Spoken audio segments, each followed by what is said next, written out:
Thank you for staying tuned. Nigeria's Content Development and Monitoring Board, NCDMB, has concluded a two-day stakeholder sensitization workshop on Nigerian Content Development Fund remittances template at the Central Bank of Nigeria's Treasury Single Account Payment Platform. The event also focused on a third-party forensic audit for remitted NCDF obligations. Details in this report. The Nigerian Content Development and Monitoring Board was established by the Nigerian Oil and Gas Industry Content Development Act of 2010. The ultimate aim is to promote the development and utilization of the country's capacity for the industrialization of Nigeria through effective implementation of the Nigerian Content Act. Though the board has its head office located in Bayelsa State, the management moved this workshop to Lagos. The workshop covered entities who are obliged to remit the 1% levy imposed by Section 104 of the Nigerian Oil and Gas Industry Content Development Act of 2010.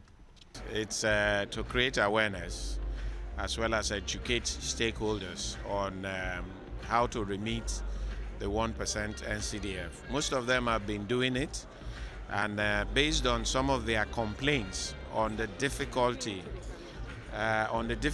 associated with remitting the fund, we took all those complaints, we sat together with the service providers, and then we modified the system to accommodate some of those challenges and hiccups that they have. So today is merely telling them that we've listened to you, we've addressed the problem, and this is the new platform with which you will deal with. The two-day summit focused on sensitizing stakeholders on how to remit the 1% deductions from the petroleum upstream sector into the board's Treasury Single Account with the Central Bank.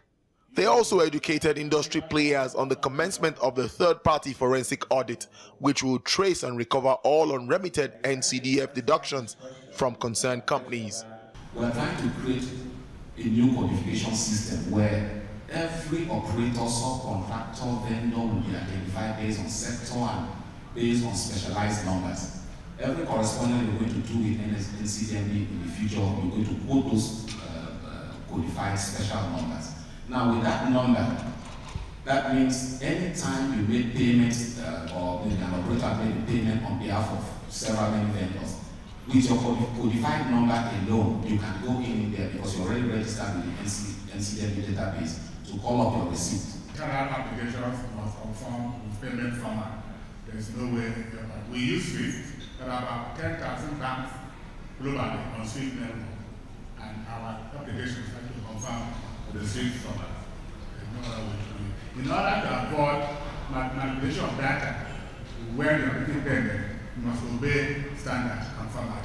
If we deal with SAP and we solve the problem and we say let the system will comply with all the format of SAP, then the Oracle guys are going to say, oh, my own format is different. And which is why we agree that everybody should comply with this format. And what I'm saying, and we have done this severally, that let your technical people design a report that suits exactly the format that is on the payment gateway. Executive Secretary of the NCDMB speaks more on what prompted the introduction of a new platform. They cannot get receipt for payment. There is also, for the operators, it's not easy to segment everybody that they've made payment on their behalf. So this platform, this new platform, provides that opportunity. And also for them, is also a clear line of sight to have a very unique code of every vendor that does pay, because that code is very important. If you want to access the fund in terms of loan, you need that code for NCDMB to know that indeed you are a contributor. A major strategic imperative for this conference is to ensure that the third-party forensic audit does not interrupt the operations of the industry or lead to misconceptions by uninformed elements. Tolulokpe Ogunjobi, TVC News, Lagos.